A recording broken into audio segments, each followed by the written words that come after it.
चौधरी रियाजुल हक। देखिए लिस्ट के में जो नाम लिखे हुए हैं,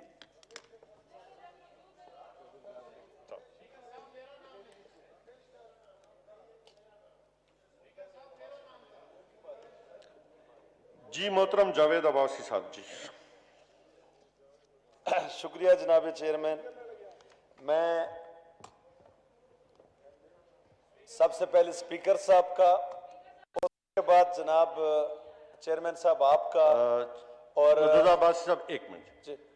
जी मेरे लिए ऑनरेबल मेंबरान जितनी चूंकि टर्न नून लीग की थी तो इसलिए मैं कोशिश करूंगा इंशाल्लाह। जी मुर्तजा जावेद मुर्तजा अब्बासी साहब जी। जी जी शुक्रिया जनाब चेयरमैन साहब। मैं स्पीकर साहब का, चेयरमैन साहब आपका और पूरे सेक्रेटेरिएट के लोगों का बड़ा मशकूर हूँ कि सुबह से लेके शाम तक, रात के तक आप इस हाउस के मुअज़्ज़ज़ मेंबरान को फैसिलिटेट करने के लिए बैठे हैं। और इस हवाले से कि बहुत से हमारे जो मेंबर्स हैं वो टाइम से ज़्यादा वक्त भी ले रहे हैं, वो भी आप बड़ा फराख दिली का मुजाहरा कर रहे हैं, तो मैं आपका और अपनी तमाम आपकी टीम का शुक्रिया अदा करता हूँ। बजट के हवाले से जनाब चेयरमैन ऐसी तकारीर सुनने को मिली हैं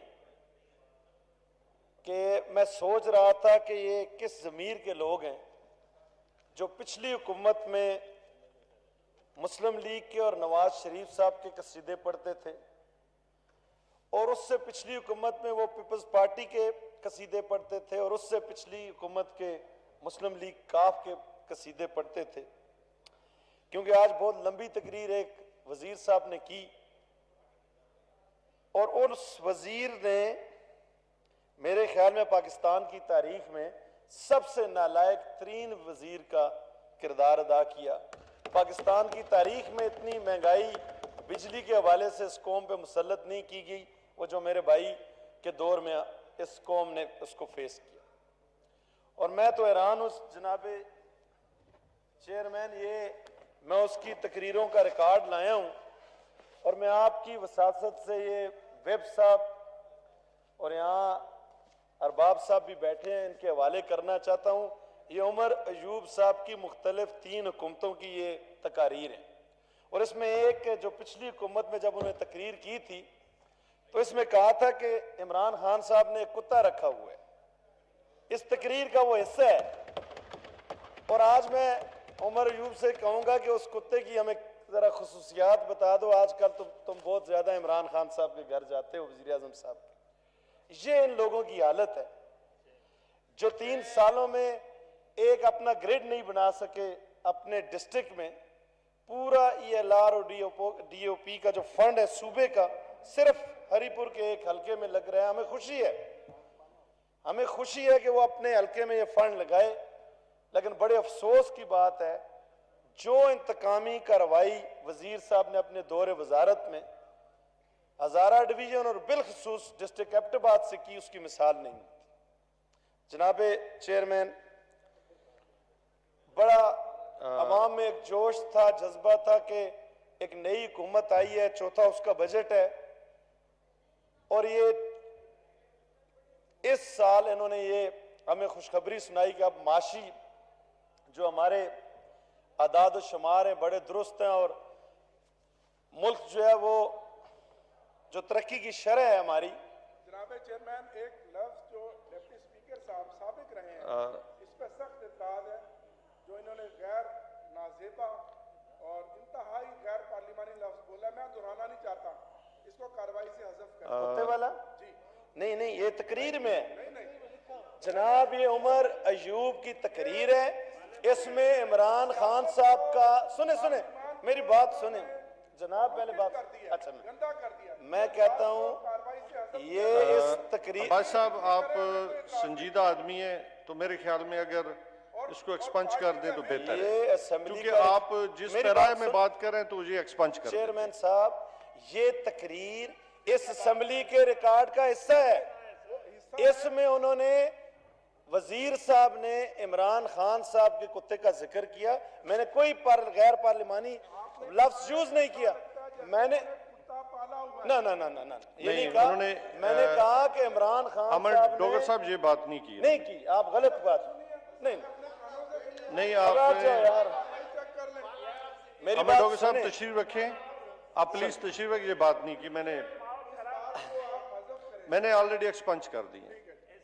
चेयरमैन साहब मैं फिर दोहराता हूं, मैंने कहा कि इस तकरीर में उन्होंने इमरान खान साहब के कुत्ते का जिक्र किया है जो उन्होंने पाला हुआ था।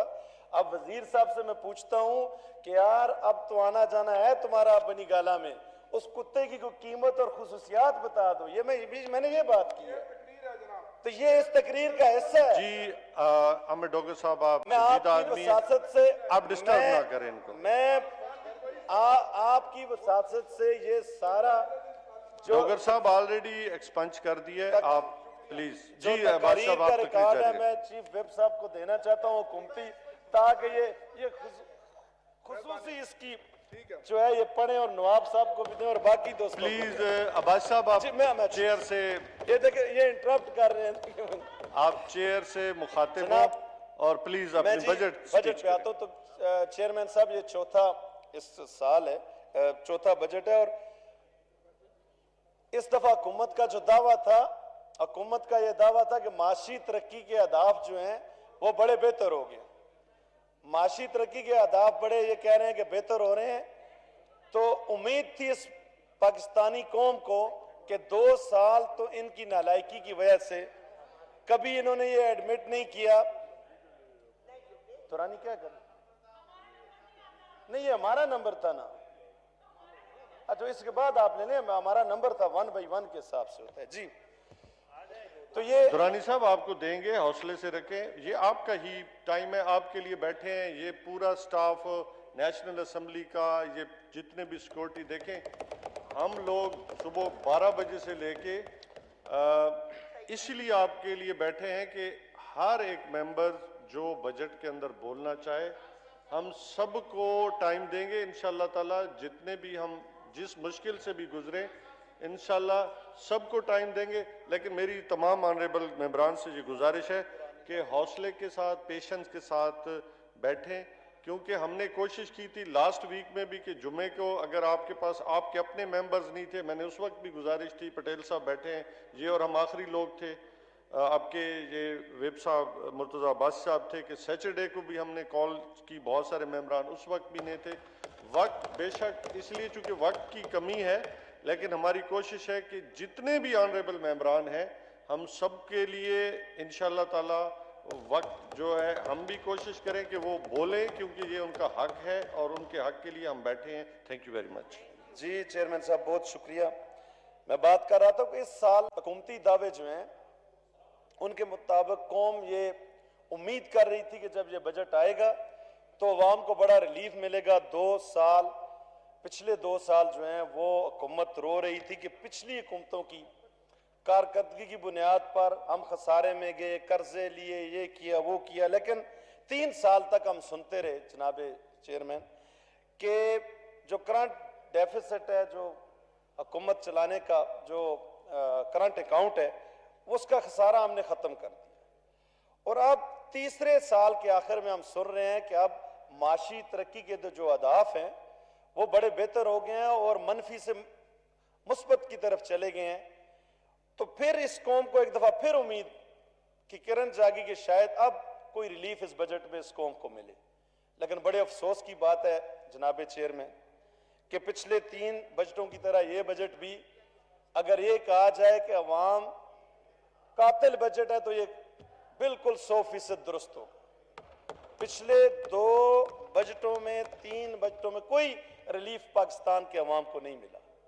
2018 में जब ये हमारे सिलेक्टर्स ने इन लोगों को लाया तो बड़े शान से ये नारा बजाते थे और कौम को ये बार बार ये नारा सुनाया गया कि जब आएगा इमरान बढ़ेगी इस मुल्क की शान। और आज 3 साल के बाद, 3 साल के बाद कौम फरियाद कर रही है, कौम फरियाद कर रही है कब जाएगा इमरान और कब छूटेगी हमारी जान इस महंगाई से। ये हालत कर दी है। बड़ी उम्मीद थी। आज मुझे बताएं जनाब स्पीकर, इस चेयरमैन साहब, इस बजट में महंगाई के हवाले से ये जो हमारे स्टूडेंट्स हैं 60% नौजवानों की आबादी में हमारी तादाद है। क्या रिलीफ इस हुकूमत ने दिया है? मुझे ये हुकूमत बताए कि लीडर ऑफ अपोजिशन ने जो तकरीर की है, यहाँ बड़े बड़े हुकूमत के वजीर आए हैं और जो उन्होंने सवालात इस हुकूमत के सामने रखे थे, किसी एक सवाल का भी इन्होंने जवाब दिए।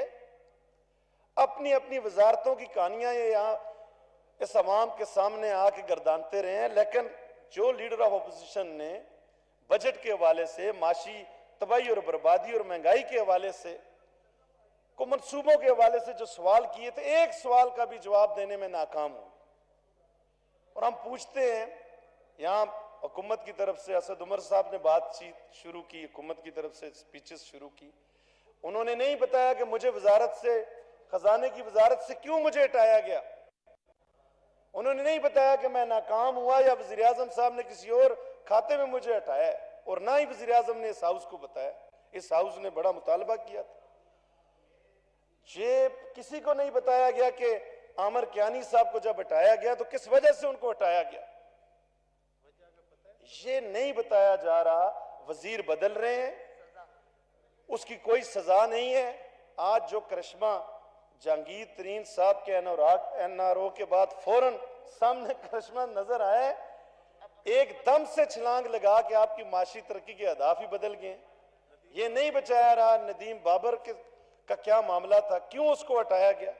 ये सारी चीजें ये साबित करती हैं कि वजीर आजम की वो जो दावा था कि 200 रुकनी मेरी माशी टीम है, वो 200 रुकनी माशी टीम कहां दफन हो गई है, कहां दफन हो गई है कि स्टेबल इकानमी वाला मुल्क, 5.8 की शरह से तरक्की करने वाला मुल्क, एकदम से उसकी शरह की जो तरक्की की शरह है वो मनफी में चली गई। तो वो 200 रुकनी माशी टीम कहां है वजीर आजम साहब की। और मैं समझता हूं कि वहां दुरूद शरीफ पढ़ने वाले भी थे और कुछ ऐसे भी थे जिन्होंने अल्लाह को जान देनी थी। वो सारे मौजूद हैं अपनी जगह, लेकिन उनकी कारकर्दगी इस कौम को नजर नहीं आ रही। जनाबे चेयरमैन, ये इनकी दुआएं, दुरूद और अल्लाह को जान देनी से काम नहीं चलेगा। काम चलेगा जब डिलीवर करेंगे, इस मुल्क को तरक्की की राह पे आगे लेके जाएंगे, तब जाके कौम एतमाद करेगी। और मैं समझता हूं कि ये नाकाम हो चुके हैं। लोगों को बड़ी उम्मीद थी कि अब मुल्क तरक्की की राह पे गमजन हो चुका है और हुकूमत इस बजट में रिलीफ देगी, लेकिन बड़े अफसोस की बात है कि ये रिलीफ तो रिलीफ की बात है, उल्टा गरीब के मुंह से ये नवाला छीनने की कोशिश कर रहे हैं। जनाबे चेयरमैन, यहाँ जो हमारे हुकूमती लोग हैं, बजाय वो अपोजिशन के सवालों के जवाब देने के, जो कौम सवाल कर रही है उसका जवाब दें, उल्टा एक इल्जामात की बौछार करते हैं।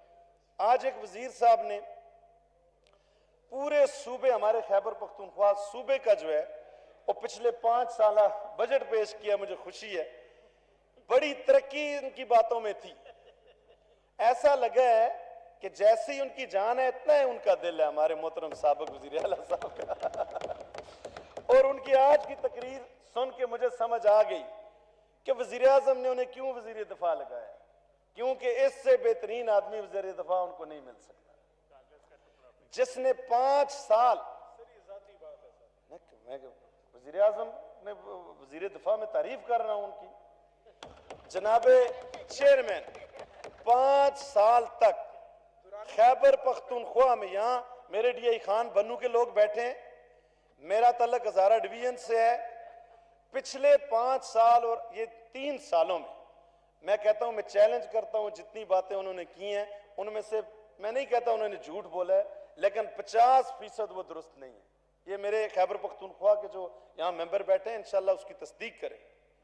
अब इतने सीनियर लोग इस हवाले से कहते हैं डीआई खान और बन्नू में किसने तरक्की की, एक वजीर जहां खड़े होकर बात की। मैं आज भी चैलेंज करता हूं कि मुस्लिम लीग के दौर में हजारा डिवीजन, डीआई खान, बन्नू और पेशावर में जो तरक्की हुई, इनके 8 सालों में उसके 50% भी ये तरक्की इस सूबे में नहीं दे सकते। जनाबे चेयरमैन, ये सिर्फ दावे करते हैं, इनके पास कोई ऐसा मंसूबा नहीं है जो कौम को बता सकें कि 13,500 अरब के कर्जों में इजाफा करने के बाद कौन सा ऐसा मंसूबा है जो अगले इलेक्शनों में ये हुकूमत को बताएंगे। अभी तो मेरी बात शुरू नहीं हुई जनाब। आप व्हिप हैं, आप अगर टाइम ज्यादा लेंगे तो आपके मेंबर क्या करेंगे? तो मैं हुकूमत के लीडर रूल फॉलो करता है ताकि उसके जो फॉलोअर्स हैं वो भी फॉलो करें। तीसरे साल में हमें तवक्को थी जनाब चेयरमैन कि ये जो अपोजिशन में लोग बैठे हैं 50% पाकिस्तान की नुमाइंदगी है, 17-18 मेंबर्स का फर्क है। गुज़श्ता 3 सालों से नए फंड्स देना तो अपोजिशन मेंबर्स को बड़ी दूर की बात, जो पुरानी हमारी स्कीमें चल रही थी वो भी इस हुकूमत ने रोकी। और खास के बिजली और गैस के जो मंसूबे मेरे हल्के में थे, मेरे डिस्ट्रिक्ट में थे, मेरे डिवीजन में थे, जहां कोई पीटीआई का एमएनए था वो जारी है, और जहां से मुस्लिम लीग के लोग या अपोजिशन के लोग कामयाब हुए उनमें गुज़श्ता 3 सालों से पाबंदी है। ये इंतकामी सियासत का दौर कब तक चलेगा जनाब चेयरमैन? अब तो लगता है कि पाकिस्तान की तारीख में वो आने वाला है कि कौम निकलेगी और इनको ऐवान के इक़्तिदारों से पकड़ के चौराहों पे लटकाएगी। अब उस तरफ हालात जा रहे हैं जनाब चेयरमैन, और ये खुशफहमी में न रहें, जब वे अवाम में जाएंगे जूतों के आरों से इनका इस्तकबाल होगा। जो झूठ जो धोखा इन्होंने कौम से किया उसका हिसाब देना पड़ेगा जनाब चेयरमैन। और सिलेक्टर्स भी बड़े परेशान हैं, सिलेक्टर्स इस हवाले से परेशान हैं, हमने एक ऐसे बंदे और ऐसी टीम को आगे किया, अब अगली दफा वो भी परेशान है कि किस तरह हम इनको लेके आएंगे। और एक काला कानून जो इलेक्शन वाला एक्ट लाए हैं, अब ये उसी तरह की साजिश है जनाब चेयरमैन कि कोई तरीका ऐसा बनाया जाए, पहले तो सिलेक्टर्स के जरिए आए, अब वोटिंग मशीन के जरिए इनको मुसल्लत किया जाए। खुदा शायद आप कौम इन नालायकों को इस मुल्क में मुसल्लत नहीं होने देगी जनाब चेयरमैन, मैं आपको यकीन से कहता हूं। चेयरमैन साहब, बहुत मुख्तसर बात करूंगा, ठीक है, मैं आपकी बात मानता हूं, मैंने बहुत से पॉइंट नोट किए थे। यहां आटा महंगा हुआ, यहां दवाइयां महंगी हुई, दवाइयों के वजीर को हटाया गया, यहां गैस के स्कैंडल्स हुए, ये हमारा जो रिंग रोड है इसका स्कैंडल हुआ, कितने हादसात रेलवे में हुए। इस हुकूमत की नौसत के बाद जो तबाही बर्बादी हुई, जितने भी इन्होंने कमीशन बनाए, एक ही रिपोर्ट इस हाउस में नहीं पेश। जनाब चेयरमैन, एक कमीशन का रिपोर्ट किसी इस हाउस में नहीं पेश की, मैं खुद एक्सपंज कर देता हूं। जनाब चेयरमैन, ये एक तो बदनाम करते हैं मदीना की रियासत को। मेरे आपकी वसासत से ये वजीर जो 1-2 बैठे हैं, इन तक ये पैगाम है कि खुदारा मदीना की रियासत को बदनाम ना करें। वजीर आजम साहब खुद सुबह उठते हैं और उनकी जो एक टीम है ये उठती है झूठ, तोहमत और गीबत, और अल्लाह ताला ने कुरान शरीफ में झूठे पे सबसे बड़ी लानत भेजी, और तोहमत लगाने वाले के हवाले से कि अपने सगे भाई का वो गोश्त खा रहा हो, जैसे इंतकामी सियासत, ये सारी चीजें मुल्क को तबाही की तरफ लेके जा रही हैं। आज इस मुल्क के अंदर अगर सबसे ज्यादा टारगेट किया जा रहा है जनाब चेयरमैन, तो मुल्क की सियासी क़यादत को, एहतसाब भी सियासी क़यादत का है और टारगेट भी सियासी क़यादत को एक पूरी प्लानिंग के साथ किया जाए, बदनाम अवाम में किया जाए। पर्दे के पीछे और कूदते हैं, और अगर बदनामी जिम्मे में पड़ रही है तो वो सियासी क़यादत के जिम्मे पड़ रही है। जो कुछ इस हाउस में हुआ है, इससे बजट के सेशन में वज़रा ने जो ज़बान इस्तेमाल की, जिस तरह हुकूमत ने रिएक्ट किया, उसकी मिसाल पाकिस्तान की इस सियासी तारीख में नहीं। जनाब ये चेयर की तरफ से भी हमें बहुत तफज़ात है कि चेयर भी अपनी जो पोजीशन है वो अपोजिशन और हुकूमत के सामने बिल्कुल अपनी गैर जानबदार करे। बहुत से मेंबरान जो हमारे हैं उनको इस पर शदीद इतराज़ है।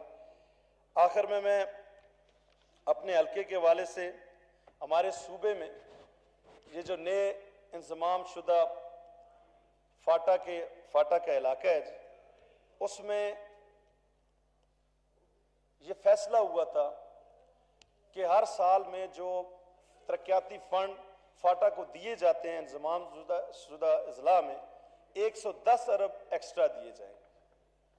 तो क्योंकि ये खैबर पख्तूनख्वा का इस वक्त मैं समझता हूँ सबसे बड़ा मसला है, और फाटा के अवाम ने बड़ी कुर्बानियां भी दी हैं पाकिस्तान दहशतगर्दी के जंग के हवाले से, और आज भी खुदा मैं समझता हूं वो कुर्बानी दे रहे।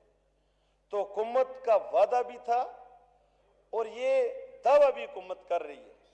पिछले साल भी 23-24 अरब रुपए लगे हैं फाटा की तरक्की पे। 110 अरब रुपए का जो वादा था वो इस बजट में फौरी तौर पे पूरा किया जाए। हमारे हज़ारा डिवीजन में जो इरा के फंड्स का मसला है जी, 2005 में जल्जला आया, अभी तक वो तरक्याती काम मुकम्मल जनाब चेयरमैन नहीं हो सके। जेलें बन गई हैं, एडमिनिस्ट्रेटिव ब्लॉक सारे बन गई, सारे जो हत्ता के अदालतें भी बन गई, लेकिन जो हमारे स्कूल उस वक्त तबाह हुए अभी तक मुकम्मल नहीं हुए। हुकूमत फौरी तौर पे इरा के जो फंड्स हैं उसमें इजाफा करे ताकि उन मंसूबों को मुकम्मल किया जा सके। टूरिज्म के हवाले से जनाब चेयरमैन हमारे इलाके में बड़ा पोटेंशियल है और इस हुकूमत का बड़ा दावी भी था। मेरे हल्के में 2 मंसूबे थे जो पिछली हुकूमत के मंजूर शुदा थे। एक चंगला गली से ज़ियारत मासूम नगरी लोरा और क्वाला जो इस्लामाबाद को कनेक्ट कर रहा था, मेरी बात बस मुख्तसर कनेक्ट कर रहा था, 4 अरब रुपए का मंसूबा था। कंसल्टेंसी पे 6.5-7 करोड़ रुपए खर्च हुए। इस हुकूमत ने सियासी बुनियादों पे दावे करते हैं, सियासी बुनियादों पे उस फंड को सवात में दिया, ये बड़ी ज्यादती है। ये फौरी तौर पे इसको वापस किया जाए। और इस पे वज़ीर आज़म साहब को मैंने चिट्ठी भी लिखी और यहाँ वज़ीर आज़म साहब काले लेते हैं। मेंबरान कौमी असम्बली की चिट्ठी का जवाब भी बड़ी दूर की बात है, तो आवाम से कौन सी काले लेते हैं। मैं आखिर में जो हमारा पिछले बजट में नेशनल असम्बली की जो कम्युनिकेशन की स्टैंडिंग कमेटी है उसकी प्रपोजल पे यहाँ वज़ीर साहब ने हमसे वादा किया था कि एबटाबाद सिटी को मोटरवे से इंटरचेंज दिया जाएगा। हमारे शेरवान के लोग बहुत कम खर्च पे वो कनेक्ट हो सकता है एबटाबाद शहर जी। 8 किलोमीटर शहर से बाहर मनसेरा की तरफ और 8 किलोमीटर हवेलियां की तरफ हमारे इंटरचेंजेस हैं और बड़ी कंजेशन है। ये पहले बजट में भी जो अनअप्रूव्ड स्कीम का बहाना बना के हुकूमत ने वो सारी स्कीमें ड्रॉप की थी, उसमें हमारे साथ ये ज्यादती हुई जनाब चेयरमैन। तो मैं वो वादा भी किया था वजीर साहब ने, लेकिन उस पर इस बजट में भी अमल दरामद नहीं हुआ। उस्मा रियाज साहिबा इस पर बड़ी बात करती हैं, इस दफा भी उन्होंने ये टेकअप किया है। और पिछले साल भी ये वादा इस फ्लोर ऑफ द हाउस किया गया था जिसको पूरा नहीं किया गया। मेरा मुतालबा है कि एबटाबाद और गलियात के साथ जो इस हुकूमत की बड़ी ज्यादती है, मैं समझता हूँ कि वो एबटाबाद को इंटरचेंज और जो टूरिज्म के हवाले से हमारे फंड स्वाद शिफ्ट हुए हैं वो फौरी तौर पे वापस किए जाएं। जनाब चेयरमैन, आपने मुझे तो बात करने ही नहीं दी और मेरी स्पीच में मेरे जो वेब साहब हैं उन्होंने भी बड़ी इंटरप्शन की और वजीर साहब ने भी। आपने 24 मिनट लिए, थैंक यू वेरी मच। मैं आखिरी एक बात बस मैं मुलाजमीन के हवाले से बात करूं जी। एक तो 60% जितने मैंने पॉइंट्स लिखे थे मैं उस पर बात नहीं कर सका, लेकिन 2 बातें मैं आपसे करना चाहता हूं, मुझे इजाजत दें। जनाब चेयरमैन, जितने भी ये रिटायर्ड मुलाजमीन हैं, मैं इस हाउस की वसासत से ये मुतालबा करता हूं सारे मेंबर मेरा साथ भी दें। पाकिस्तान में 60% के लगभग हमारे नौजवान पढ़े लिखे हैं। ये जितने भी रिटायर्ड मुलाजमीन को या एक्सटेंशन दी जाती है, ख्वाह वो जर्नैल हैं या कोई हमारे रिटायर मुलाजमीन हैं, इस पे पाबंदी लगाई जाए। इस एक्सटेंशन और दोबारा नौकरी पे पाबंदी लगाई जाए ताकि हमारे नौजवानों को रोजगार मिले। थैंक यू जी। जनाब चेयरमैन, आखिरी बात, ये जितने मुलाजमीन नेशनल असम्बली के हैं, पिछले साल भी इनको ऑनरेरियम नहीं मिला, उससे पहले सिर्फ 2% मिला, हालांकि 5% 4% दिया जाता था। CDA, जितने भी हमारे PTV के मुलाजमीन हैं, पोली क्लिनिक के मुलाजमीन हैं और बहुत सारे मुलाजमीन हैं, ये सब जनाब चेयरमैन ये सारे लोगों का हक बनता है। ये सुबह से लेके हम 11-12 बजे आते हैं, ये लोग 8 बजे आते हैं। तो इस पे मैं समझता हूँ पूरे हाउस की तरफ से इसकी तायीद होनी चाहिए। आखिरी में एक बात करना चाहता हूँ, ये एक है? जी थैंक यू वेरी मच। एक मेरे ख्याल मुर्तजा साहब आप जी मुर्तजा साहब, यहाँ मेरिट की बात की जाती है जनाब चेयरमैन। ये एक नोटिफिकेशन है, गजट नोटिफिकेशन 2 जून 2021 का हम इस हाउस में बैठे हैं, अगर इस लेवल पे भी सुप्रीम कोर्ट ऑफ पाकिस्तान और प्राइम मिनिस्टर साहब के साथ में ये इस गजट नोटिफिकेशन को सिर्फ पढ़ता हूं, 1 मिनट लगेगा। इसके मुताबिक ये 2 जून 2021 में ये बजट ये ऑर्डर हुए हैं जी 5 भाई बंदे। साहब मेरे ख्याल में ये हमें दे दे रहे, ये ग्रेड 21 और 22 नहीं, ये अहम हमें बात- डोगर साहब इसको टेकअप ये करेंगे। अहम बात है, ग्रेड 21 और 22 की अपॉइंटमेंट्स हैं। ग्रेड 21 और ये 22 आप की अहमद डोगर साहब को दे देना। आखिरी बात मैं करता हूं, 1 मिनट। ये नोटिफिकेशन है gazette notification in excise of the powers confirmed by the sub section 3 of the section 194 of the custom act 1969 with the thank you जी, in consultation थैंक यू जी। जी जो जूतों का हार